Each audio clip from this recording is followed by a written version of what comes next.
So, good morning, good afternoon, good evening, wherever you are. Welcome back to this possibly last session from my side in terms of going through the verses. Tomorrow, we will have a roundup, the highlights of the Bhagavad Gita by my co-author and guru and uncle, Dr. Koti Sri Krishna. He said he'll try to wrap it up in a day. That's tomorrow's session. In case it spills over, then we'll have a session Friday evening US time, Saturday morning India time. Then the last session will be on Monday morning India time, Sunday evening US time, which is the 3rd of June here and the 2nd of June for people in the US. That will be just a general catch up. We'll see, some future ideas, some feedback for the course, anything that can be improved, anything that was nice and can be retained next time, and anything you want to share, right? So that's the plan for the next few days. So we'll start with verse 1863 today. O Sahana Bhavatu Sahanau Bhunaktu Saha Viryam Karavavahai Tejasvinavadhitamastu ma vidvishavahai. Om Shanti Shanti Shanti.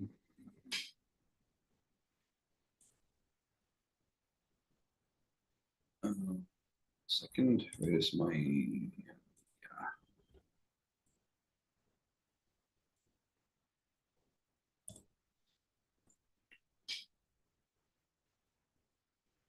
You can see my screen. So who is going to... Sharanya, you like to repeat? Sangeeta has signed up for today. Sangeeta has signed up? Okay. Yes, I will do that. Okay. Thanks for volunteering, Sharanya. Last session, just few shlokas. So Sangeeta ji will repeat. So we have come to almost the last leg of the 18th chapter and of the Gita itself. Kind of reaching a crescendo. So we saw this shloka where he says, finally, Krishna in this verse is very interesting, 62nd shloka. He says, take refuge in him, and talks about a higher being, which is all encompassing in the universe. Now, one of the most important shlokas in the Gita, iti te jnanam akyatam guhyad guhyataram maya vimrishyaitad asheshena yathechasi tatha kuru. It says, therefore, I have taught you the wisdom that is the greatest of all secrets. Reflect deeply on these teachings and then do as you please. So, iti, thus, Maya, by me, guhyat guhyataram etad jnanam te akhyatam. So, thus, by me, through me, the best of secrets, guhyat guhyataram etad jnanam, this knowledge, which is the best of secrets, has been taught or has been shared, akhyatam, has been narrated to you. Etat, this asheshena, without leaving out anything, thoroughly, vimrishya, having examined, having critically examined without leaving out anything, having reflected deeply, yatha ichchasi tatha kuru, do what you think is right. This is, in a sense, one of the very important shlokas because it gives a representation of what Sanatana Dharma tells its adherents. This is the best of the wisdom. Examine it honestly and thoroughly, and then do whatever you think is right. So the freedom that is given in Sanatana Dharma is, and of course, it's allied, faiths like Buddhism and Jainism. These are all not to be seen as something different from Sanatana Dharma. They are like dialects of the same language. If you want to use an example or a comparison from linguistics, just like a language can have different dialects.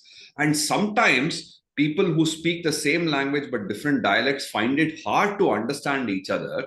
Similarly, we find in Buddhism and Jainism some things which may seem little different from Sanatana Dharma, but basically they are the same language with different flavors.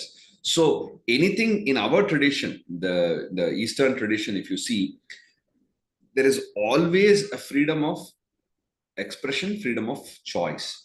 No other system gives this, especially not the Western religious ideas, do not give this freedom, right? And it's very obvious that anything which is older and traditional and which has less fear of competition is more open and has more freedom. When the Sanatana Dharma was developed some 5 or 8,000 years ago, and it slowly developed, there is no other competing religion. Whereas today, if you want to start a religion, you have to compete against all the religions and show that yours is very great. And for that, you must have good sign up, you must have good numbers. So the mentality of the younger religions is very different as opposed to the older faiths, which are from a time where there is no competition. So, iti te jnanamakyatam Iti te jnanamakyatam guhyat guhyataram maya guhyat guhyataram maya vimrishaitad asheshena vimrishaitad asheshena. asheshena. So, Shesha is remaining. Ashesha is something without any remnant. So, thoroughly from the beginning, without leaving out anything, Vimrishya, having examined. So, Vimrishaitad Asheshena Vimrishaitadasheshena Yathechasi Tatha Kuru. yathechasi tatha kuru. So, this is a very, very reassuring instruction from Krishna. Then he says, Sarva Guhyatamam Bhuyaha Shrunu me Paramam Vachaha Ishtosi me Dridhamiti Tato Vakshyami Tehitam. So listen again to my final words, the greatest secret of all. I shall repeat what is good for you because you are very, very dear to me, or close to me, or a friend of mine. So I will repeat once again the most important thing for which is good for you. So may Sarva Guhyatamam Paramam Vachaha Bhuyaha Shrunu. So from me, listen to this greatest final word, which is the ultimate words, the best of all, the greatest secret. Listen to it. Me dridham ishtaha asti iti tataha te hitam vakshyami. Because you are very dear to me. Me dridham ishtaha asi. You are very dear to me. Iti, therefore, tataha, thus, te hitam vakshyami. I will speak words that are good for you. That is in your welfare.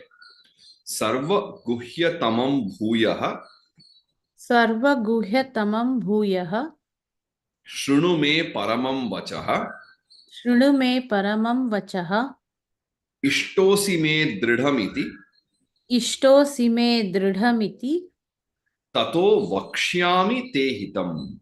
tato vakshyami te hitam. Manmana bhava madbhakto madhyaji mam namaskuru mamevaishyasi satyam te pratijane priyosi me. So fix your mind on me, be devoted to me, make every act as an offering to me, bow down to me, you shall certainly come to me. This I promise, for you are dear to me. And again, whenever the reference of me, we know Aham Atma Gudakesha from the 10th Adhyaya. So Supreme Brahman. So Manmana Bhava, fix your mind on me. Mad Bhaktaha, be devoted to me. Mad Yaji, worship, do everything as an act of worship to me. Mam Namaskuru, bow down to me, offer your salutations to me. Mam Eva Eshyasi, you will definitely attain my state of being, you will reach me. Te Satyam Pratijane, this is a promise. I'm honestly telling you this. Me Priyaha Asi, because you are dear to me. So basically, complete unison with the Supreme Being, or even if you take it as Krishna in this particular context, the situation is such that where there is so much of tumult, so much of internal confusion and turmoil, sometimes when we are in that stage, all we need is somebody to tell us that just don't worry about anything. I'll take care of it. You just do your stuff. Right? So whether when there is a situation in like for example, a death in the family, some close friend will say, you just take care of whatever rites, the last rites need to be done. Everything I'll manage the rest of the stuff.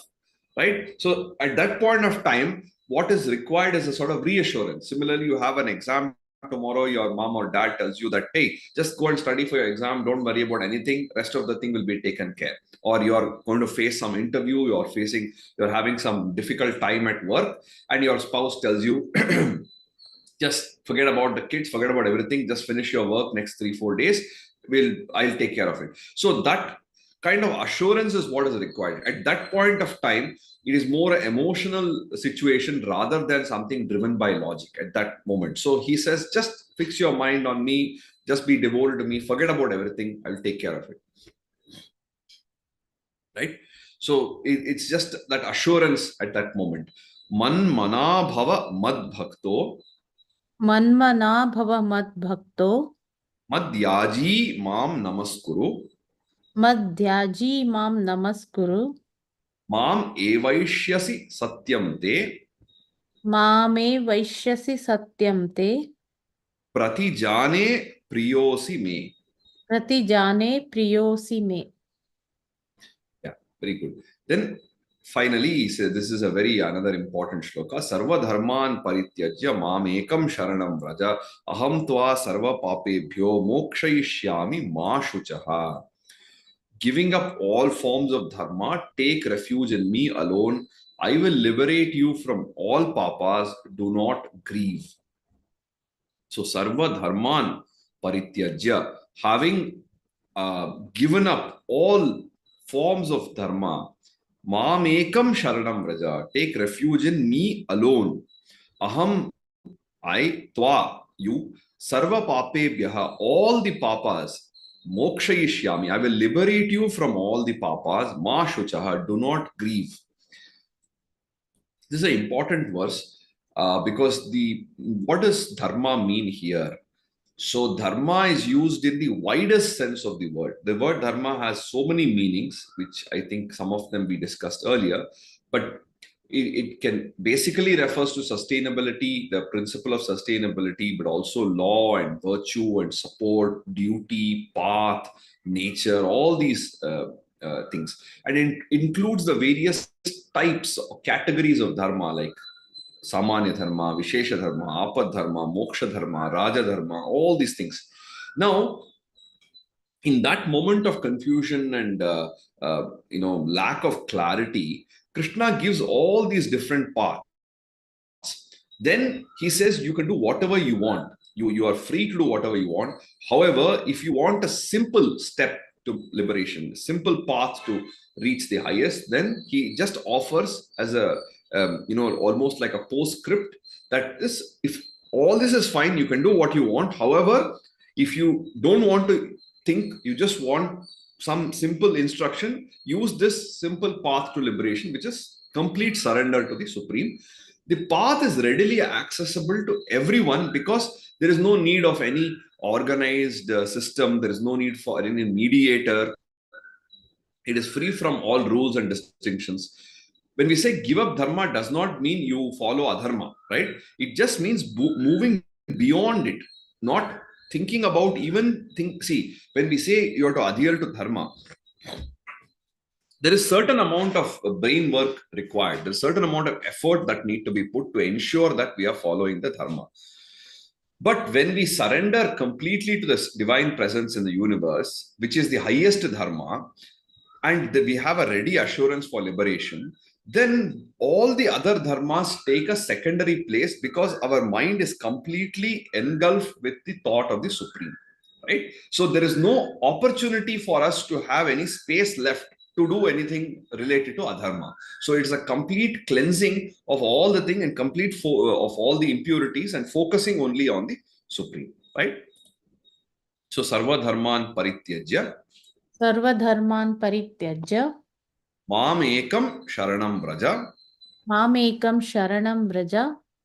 Aham tva sarva papebhyo or sarva papebhyaha.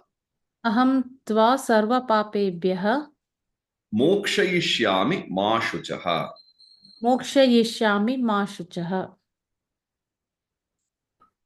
Then Krishna says, Idam te na tapaskaya na bhaktaya kadachana na chashushrushavve vachyam na cha mam yo bhyasuyati.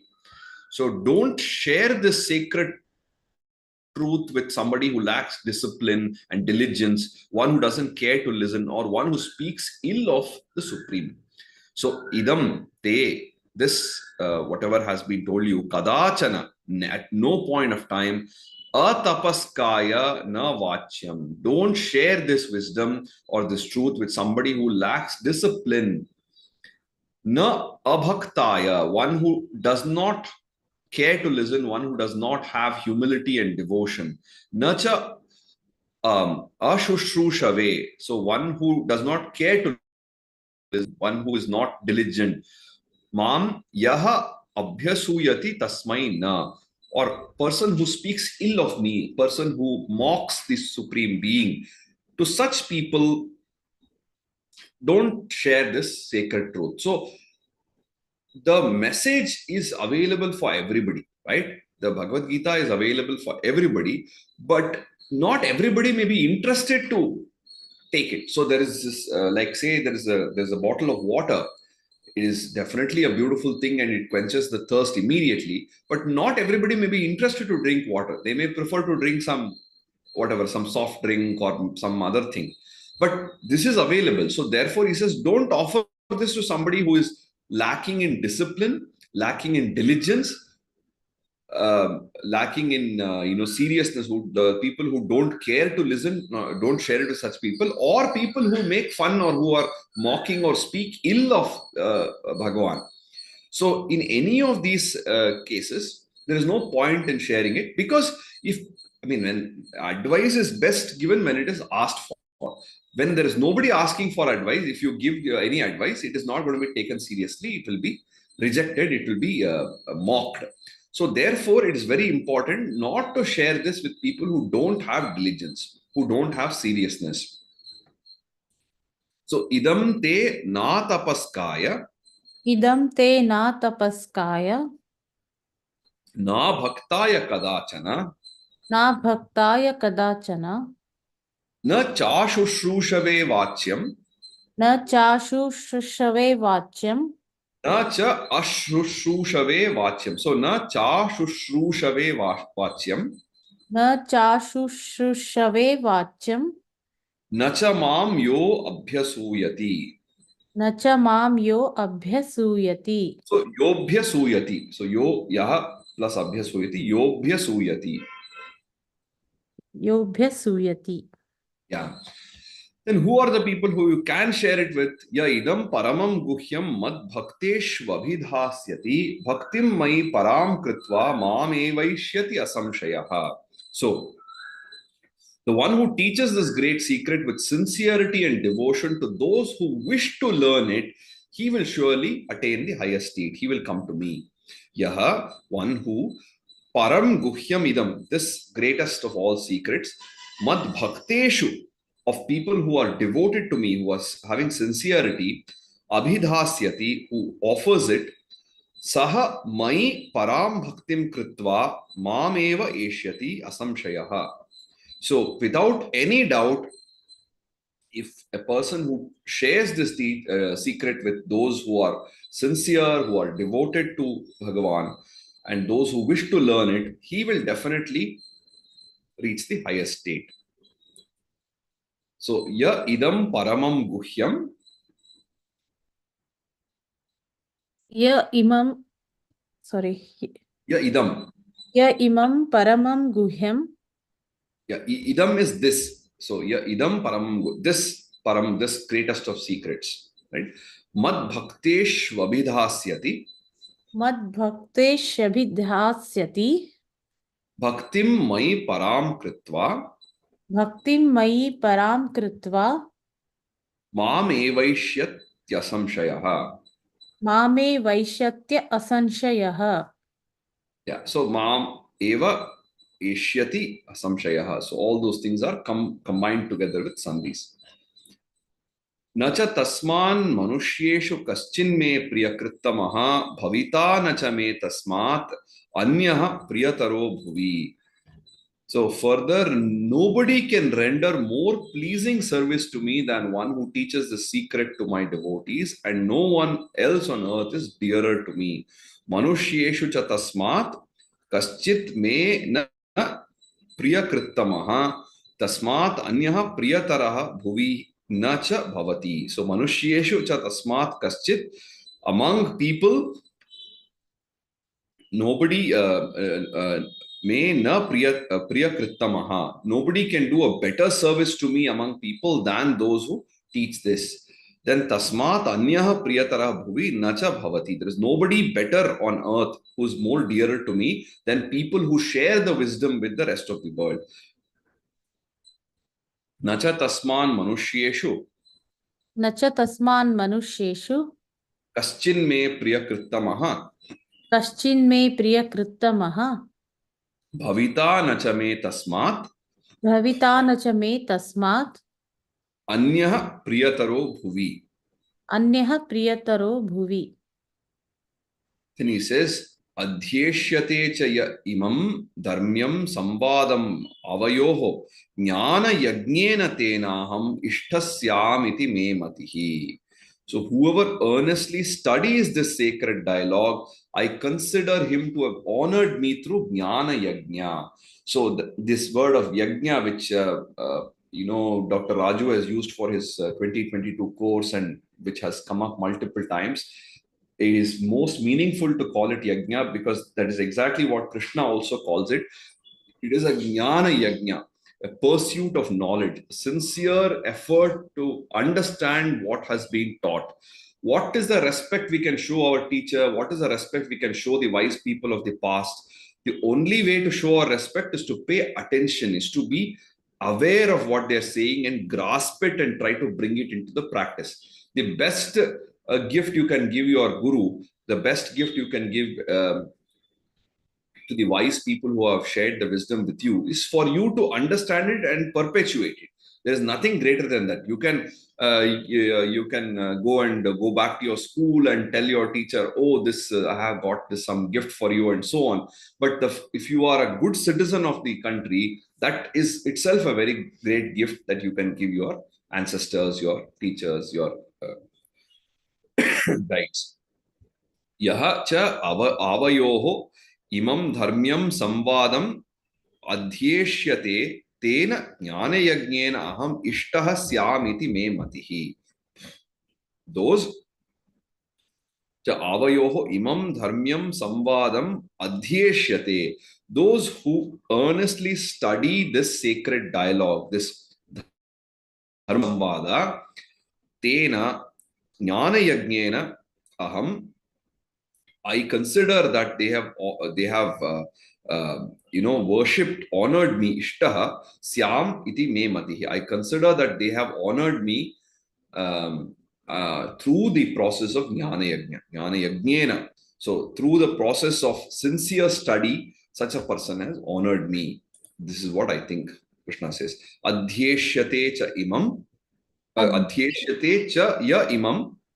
अध्येष्यते च य इमं धर्म्यं संवादमावयोः धर्म्यं संवादमावयोः ज्ञानयज्ञेन तेनाहम् ज्ञानयज्ञेन तेनाहम् इष्टः स्यामिति मे मतिः. इष्टः स्यामिति मे मतिः. श्रद्धावान् अनसूयश्च शृणुयादपि यो नरः सोऽपि मुक्तः शुभान् लोकान्. We can make it shubhan lokan. We can split it. Prapnuyat punya karmanam. So full of reverence, free from malice, one who merely hears these words attains liberation, goes to the happy worlds of the righteous. So Shraddhavan, a person who is full of reverence and devotion. Anasuyaha, who is free of jealousy, free of malice. Cha yaha naraha, a man or woman who is sincere and free from malice. Shrunuyat api saha api muktaha punya karmana shubhan lokan prapnuyat. So even people who merely hear these words attain, higher states and they go to the happy worlds of the righteous. Now, after all this discussion about having to follow the meaning and understand, he says, "Hey, I didn't know this, man. You could just listen to Bhagavad Gita, you'll get mukti. Why should I put all effort to understand and everything?" Now, there is a particular value in listening to it. Also, there is a particular value in reciting it, but that is only a kind of it has certain merit.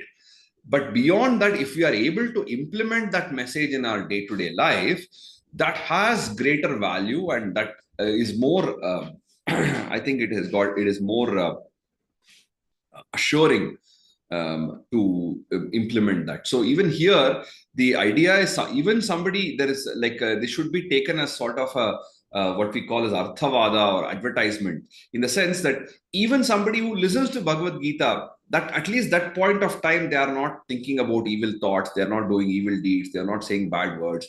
That much time they are focusing on something positive. And when ideas are told again and again and reinforced, somewhere we will understand, somewhere we will implement. There is a hope of improving our life. So we should take it in that spirit, that anybody who's sincere and honest and free from malice, such a person already has got some preparatory material in themselves to pick up the wisdom. So when such people listen to Gita also, they will kind of without knowing, they will pick up some of the good things, right? Shraddhavan anasuyascha Shraddhavan anusuyascha shrunuyadapi yo naraha shrunuyadapi yo naraha sopi muktaha shubhan lokan. We can split it there like that. sopi muktaha shubham lokan Prapnuyat punya karmanam. prapnuyat punya karmanam. Kachid etat shrutam partha tvayaiकाग्रेण चेतसा कच्चिद अज्ञान सम्मोहः pranashtaste dhananjaya. So finally, his last words of Krishna in the Gita. Have you heard this teaching with full attention, Arjuna? Has your confusion caused by ignorance been clarified? Partha, tvaya ekagrena chetasa etat shrutam kachit. With complete single pointed focus, have you heard whatever I have to say? So, tvaya ekagrena, single pointed chetasa, single pointed focus, etat shrutam kachit. Have you heard this carefully? Dhananjaya, te ajnana sammohaha, delusion caused by ignorance, pranashtaha kachit. Has it been clarified? Has it been destroyed? Has it been cleaned up? So he says, Kachideta Chrutam Partha. Kachidetat shrutam partha Tvayaiकाग्रेण चेतसा tvayaiकाग्रेण chetasa कच्चिदज्ञान सम्मोहः kachidajnana sammohah pranashtaste dhananjaya. pranashtaste dhananjaya. So has everything been cleared up? The final question Krishna asks. So he starts off by saying the very opening lines of Krishna in the Gita, in the second chapter, he says, Kutastva kashmalamidam vishame samopastitam anarya jushtam asvargyam akirtikaram arjuna, or klaibyam masmagam partha naitatva upapadyate. From there, this is the last closing comments. As everything is clear, right? Nothing left for me to say. And then Arjuna says, Arjuna uvacha nashto moha smritir labdha tvat prasadan mayachyuta sthitosmi gata sandeha karishye vachanam tava. Yes, my doubts are cleared. I am not confused anymore. I am enlightened by your grace. Achyuta, I stand firm. Achyuta itself is an epithet of Krishna, which means stable or fixed or firm. So he's used the epithet Achyuta. I stand firm. I will follow your advice. Chuta, tava prasadat mohaha nashtaha. Thanks to you, by your grace, by your divine intervention, all this delusion is destroyed. I am not confused. Smritihi maya labdva. I have, attained what is right. I have regained my memory of what is right and what is good to be done. I was like kind of having a temporary bout of insanity. Now that's gone. Gata sandehaha sthitaha asmi. So with all my doubts gone away, with my doubts clarified, I am standing firm. Sthitaha. Tava vachanam karishye. I will follow your advice. I will do as you have instructed. I will fight. That is closing words of Arjuna. Arjuna uvacha. Arjuna uvacha.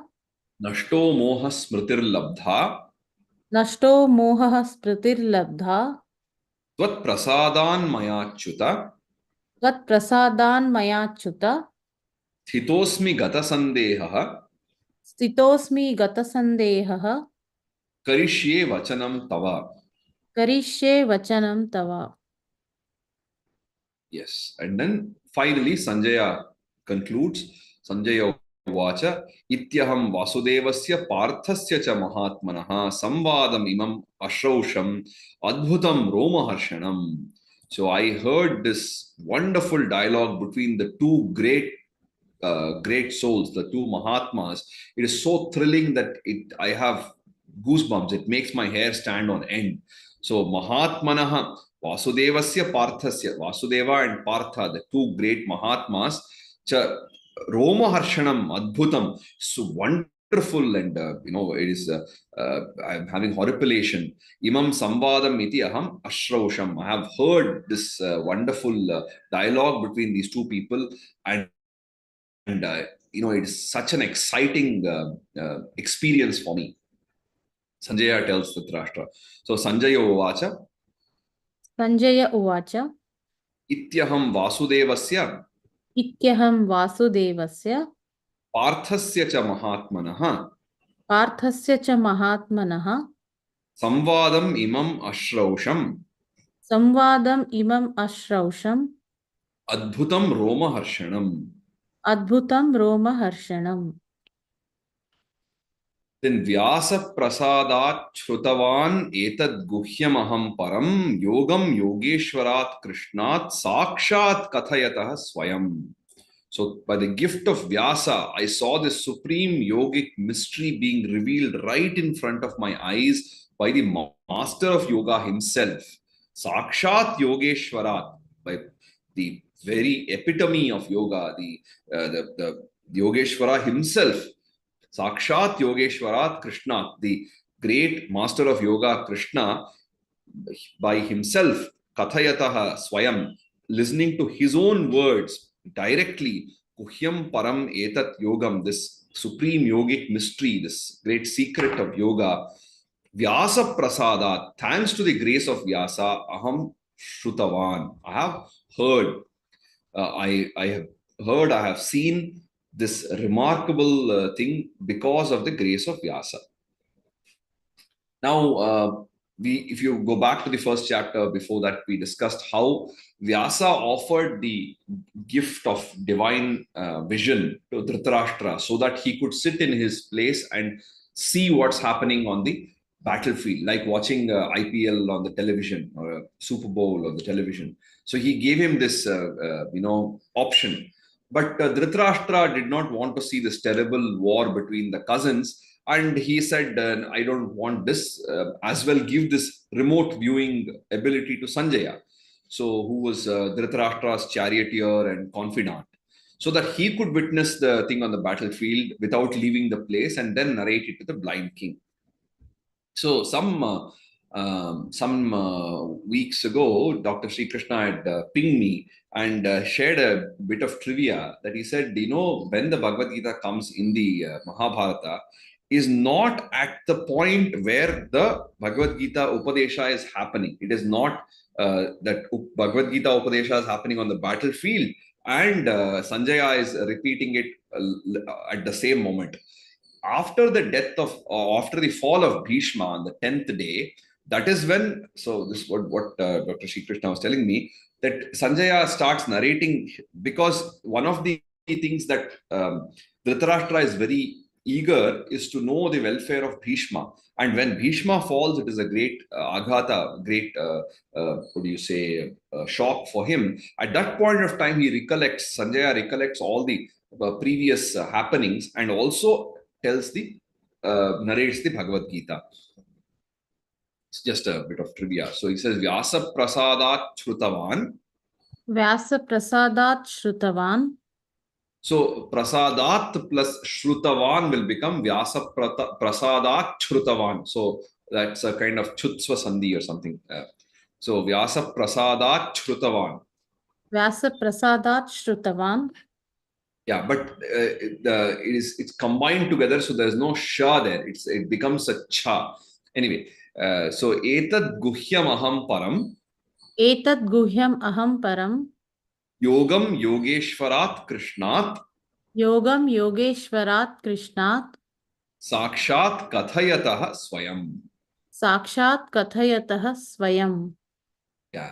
Then Sanjaya says, Rajan samsmritya samvadam imam adbhutam keshavarjuna yoho punyam hrishyamicha muhurmuhu.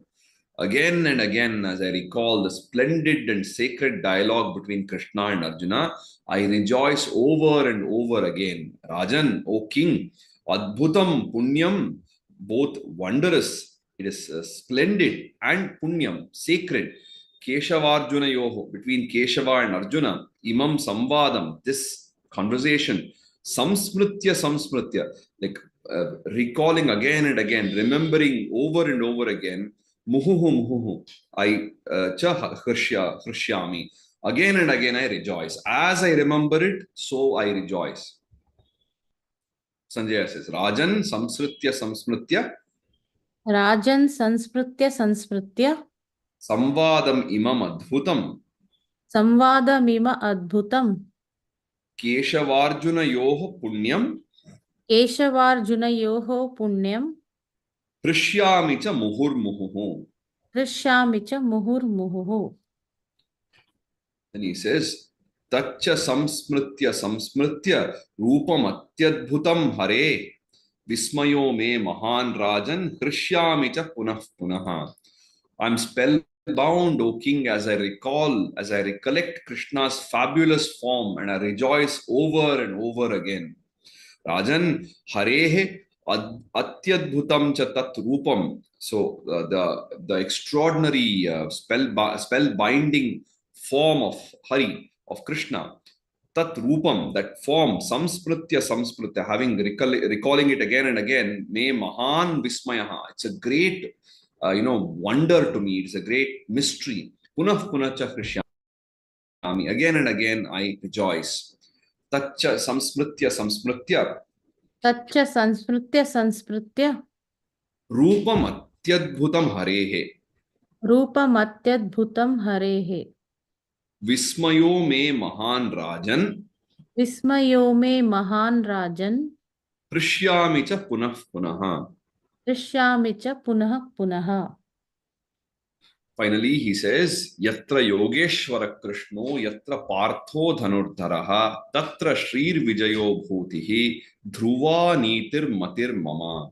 So, wherever there is Krishna, the Yogeshwara, the Lord of Yoga, and Arjuna, the Dhanurdharaha, the wielder of the bow, when Krishna and Arjuna come together, I firmly believe there will be prosperity, victory, splendor, and justice.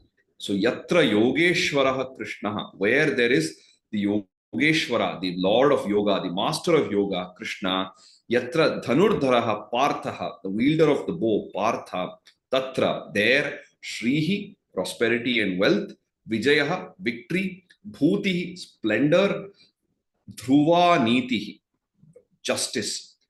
Mati mama matihi. This is my belief. I firmly believe this. So action guided by wisdom leads to success. So both we need wisdom and action. We need Brahma and Kshatra. So the ideal for life is this combination of spiritual insight and mastery and competence at work. So this is the concluding verse of the Gita. Yatra Yogeshwaraha Krishno or Krishnaha. यत्र योगेश्वरः कृष्णः Yatra Partho Dhanurdharaha. यत्र Partho धनुर्धरः Tatra Shrir Vijayo Bhutihi. तत्र श्रीर्विजयो भूतिः Dhruva Nitir Matir Mama. Dhruva नीतिर्मतिर्मम. So with this, we come to the end of the Bhagavad Gita. I had promised to go through some of the Dhyana shlokas, which I had completely forgotten. But I'll take that up probably on Monday in the last session. I'll spend about 10 minutes just running through the Dhyana shlokas, and then we can open it up for discussion and general like a closure. So we'll keep it for Monday. But now what I'll do is I will just run through the 18th chapter once again, like a review of what we have seen so far. Again, I will rely on D.V. Gundappa's Jivana Dharma Yoga. He has given a very nice list of the topics. So another thing I want to do on Monday is to give you some reading material and some further things to go ahead. But before that, let's quickly have a look at the 18th chapter in the overall view of what is there in the 18th chapter. Okay. There are about 12 major topics, starting with right at the beginning. What is the difference between sannyasa and tyaga? Then he goes to the necessity of action, necessity of karma. Finally, the third is the role of the divine in karma, the role of the daiva. Then kartritva and the jiva. So the whole idea of the individual and the inevitability to act. Then he talks about the various triads similar to the guna triad. So the three types of jnana or knowledge, the three types of karma or action, the three types of kartris or the individuals who do the action, the three types of buddhi, sattvika, rajasika, tamasika buddhi, dhriti, courage, the different types of resolve, determinations. So sattvika, dhriti, rajasika, tamasika, and finally sukha, even pleasure, is rajasic, tamasic, sattvic pleasure. So he discusses these things. He talks about the mutual dependence among the human beings and the system of varna that facilitates it, the importance of swadharma, then whatever karma or action we do as a service to the supreme being. Then he talks about the inevitability of war for Arjuna. He says, even if you want to go away from it, your nature, your innate temperament will not allow you. And finally, the nature of Maya of Ishvara. He talks about seeking refuge in the Supreme alone. And finally, the Parashruti or the results obtained by studying the Bhagavad Gita. This is what we saw just now. So let's go through some of the major highlights of the 18th chapter. Starting off with, what is the difference between sannyasa and tyaga? It's a bit surprising that Arjuna has to ask this question in the fag end of the Bhagavad Gita, because this has been answered multiple times in the past. So it probably means that he is not yet clear about what the difference is, because we see in the second chapter, we see in the earlier chapters, the third chapter and so on, where time and again he says that the difference between sannyasa and tyaga, although he has not used these exact terminology, he clearly says, for example, in the 5th chapter, that both karma yoga and jnana yoga lead to the same end. However, karma is better. Similarly, the distinction between nirguna and saguna brahma, he discusses in 12th chapter. So it seems that Arjuna is still not convinced. So then he says, the distinction between sannyasa and tyaga is simply that sannyasa means completely giving up all actions that are motivated by selfish desire, whereas tyaga is giving up attachment to the outcome of the action. So we have seen earlier, even for a sannyasi, it is not possible to give up all action, because then that's like committing suicide. He has to eat, he has to maintain his body. So the basic maintenance of the body is impossible without action. So even a sannyasi will have to act, will eat his food, will sleep, will go about doing his work. But the important thing is, it is not tainted by selfish desire. Now, when it comes to tyaga, he defines tyaga as not being attached to the outcomes of the action and focusing on the work.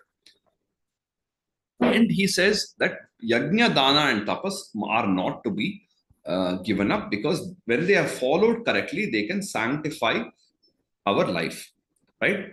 Now, when we say yajna, dana, tapas, for a person who is in the worldly life, it will refer to following all the rituals or doing whatever worldly activities. Tapas will be working hard on whatever work they are doing, whether they're working in a software company, whether they're working as a foreman somewhere, or a plumber, or a carpenter, or a teacher. Doesn't matter.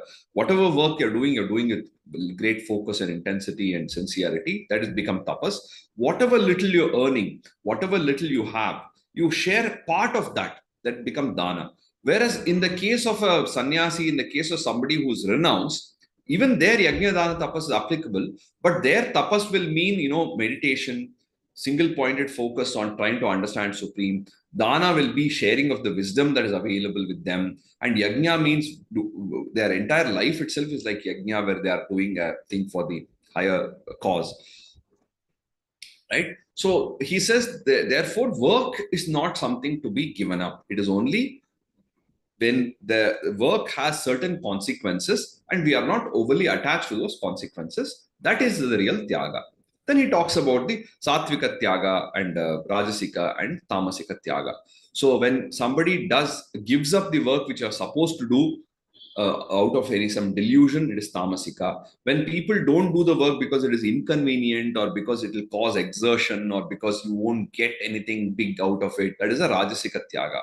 When person works very hard, considering it as a responsibility, but being detached from the consequences, and who does not have desires, that kind of tyaga is a sattvika tyaga.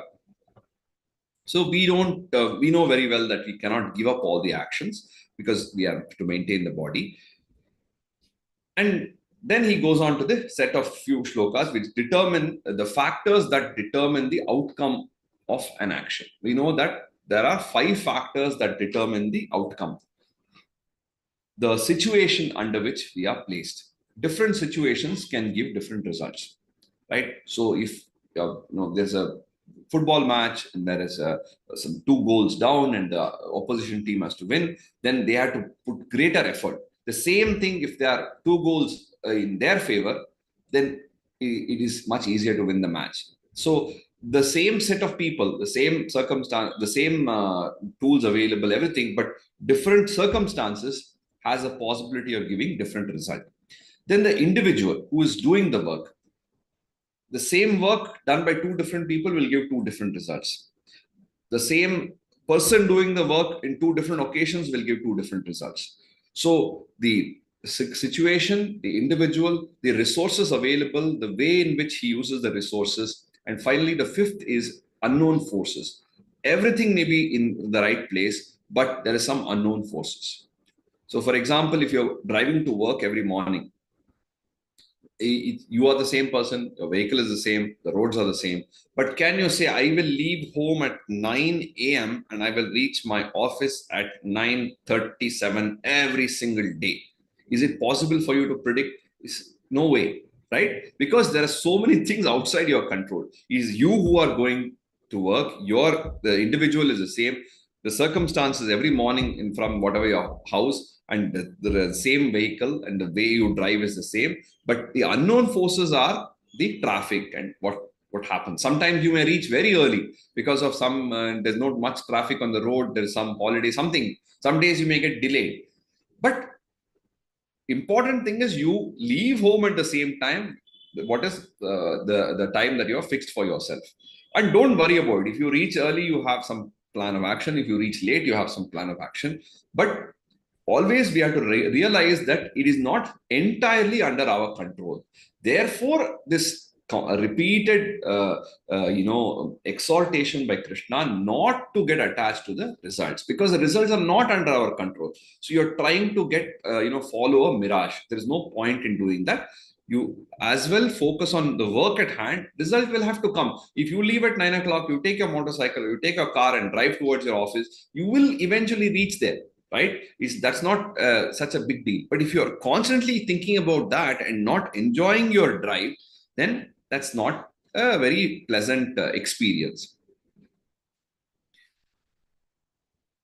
Then Krishna talks about the factors that inspire action: the knowable, knowledge, and the knower, and the different types of according to the three gunas. Then similarly, knowledge, action, and individual. Three types of knowledge, three types of action, three types of individual, based on the guna system, the three gunas. Similarly, he talks about the buddhi or the intellect and dhriti or resolve, how they are based on the three gunas, the distinctions that are made. Finally, the last point in the sattva, rajas, tamas is the three types of sukha, the three types of pleasure, he says, based on the guna triad. Finally, there is no creature either on earth or elsewhere that is free from the influence of gunas which are born from Prakriti. This reiterates what was said in the 14th Adhyaya. With this, we come to the end of the discourse on Sattva, Rajas, and Tamas. Then from the 41st shloka, he moves on to the idea of Varna and how the different Varnas are determined based on the qualities, the traits. Whatever are the traits of the different Varnas have been discussed. So people who have these traits may be categorized under these different Varnas.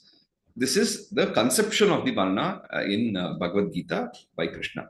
And we see this similar kind of idea also continuing in our tradition until even Arthashastra of Kautilya, which is like 3rd century BC. And even later on, we see this idea of the qualities determining the Varna. Over a period of time, this deteriorated because of so many factors.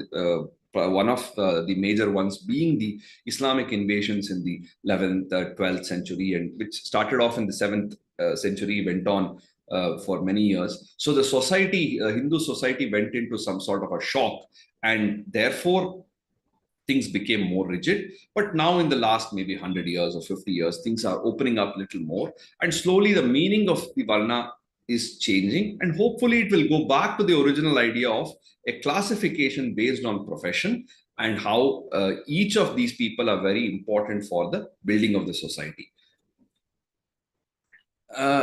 After talking about the Varnas, Krishna says it is important for every individual to be committed to his swadharma, swakarma. So work that is aligned to your temperament, it's very important. So therefore, if each person can find what their swadharma is, align themselves to it, it will make a lot of sense, because they will be able to contribute maximum to the larger collective, right? If we are doing something we don't like, then we are not in the best position.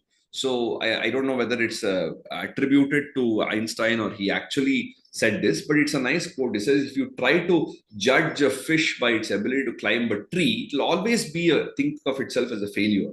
If you judge the ability of a bird by how deep it can swim in the ocean, it's always going to be a failure.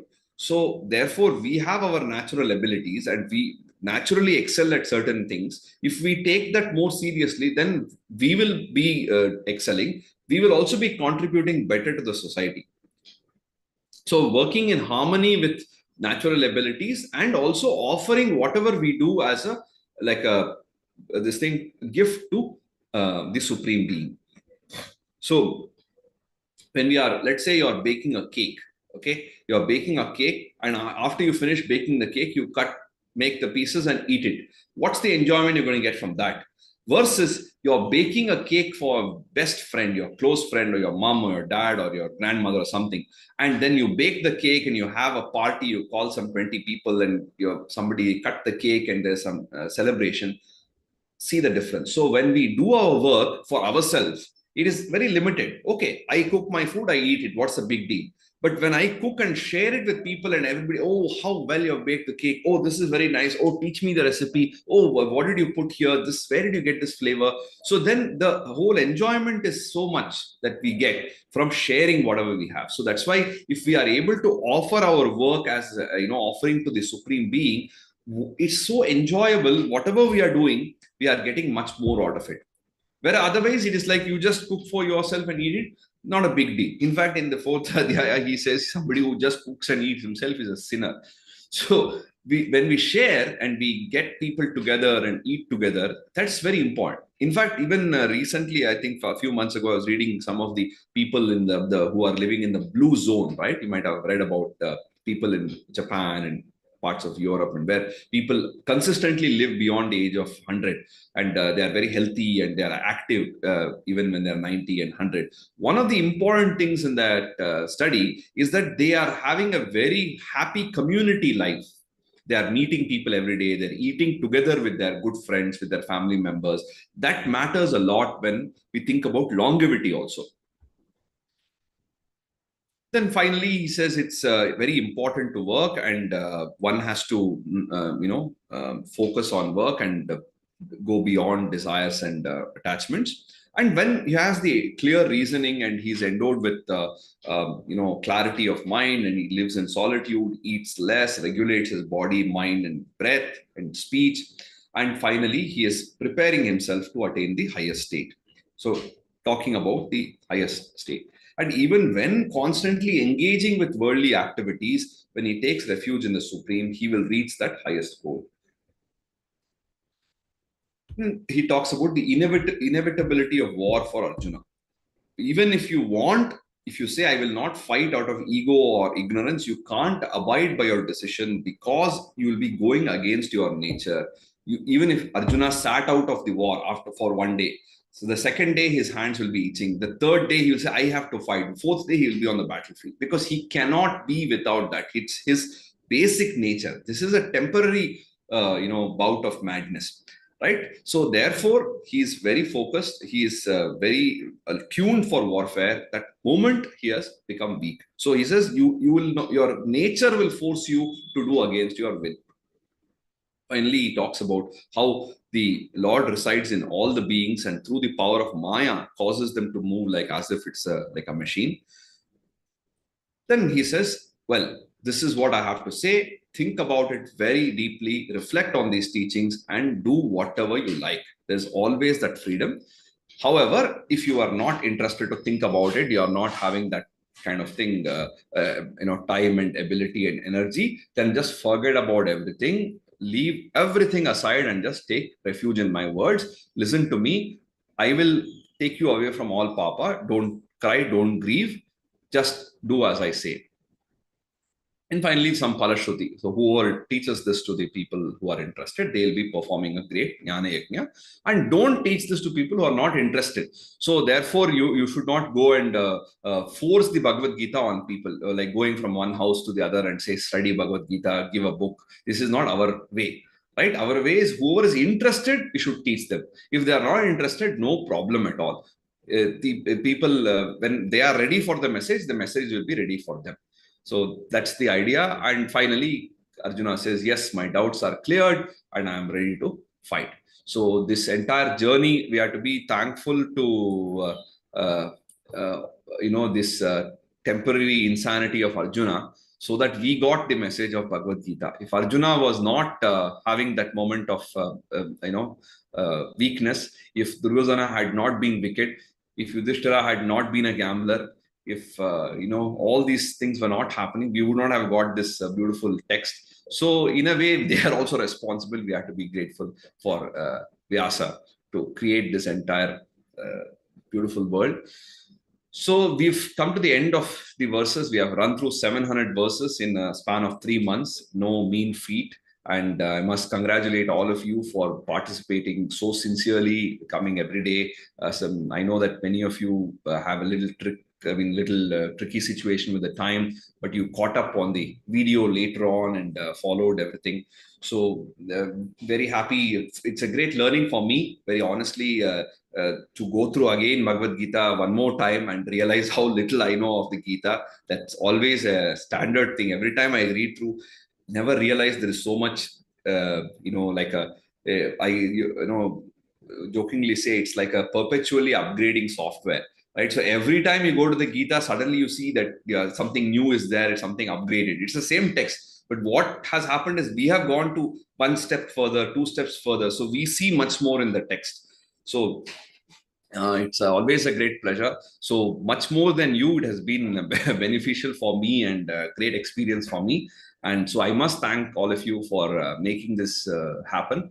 In no small measure, it's the great efforts of Shilpa Sharma, a good friend of mine who has been pushing me for last 2 years to do this, and also to Shivaswamy sir, who has every time he meets me, he has always said you should teach Gita. It's thanks to them that this has been made possible. And of course, whatever little you found valuable is because of my gurus, whether it's Dr. Koti Sri Krishna or Shatadhani, Dr. Ganesh, Dr. S.R. Ramaswamy. All these people have been guiding me and teaching me. So because of their guidance, and of course the past scholars, whether it's D.V. Gundappa or V. Raghavan or P.V. Kane, all these great masters are Hiriana. These are the people who are responsible for whatever I'm saying. So all credit goes to them and to all of you for giving me this chance.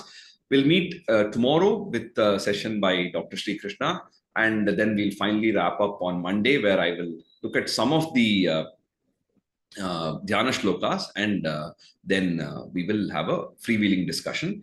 With regard to the recordings of all the sessions that I'm going to discuss now with Shilpa and see how we can make it available, what will be easy way to share it with everybody. So we'll do that. Good. So I've taken a few minutes extra today being the last day. I'm sure you won't mind. Thank you so much and have a nice day. Have a good evening. We will catch up the same time tomorrow. Om Tat Sat. Thank you so much, Hariji and Shilpa. That's it. Thank you, Hariji. Thank you, Hariji.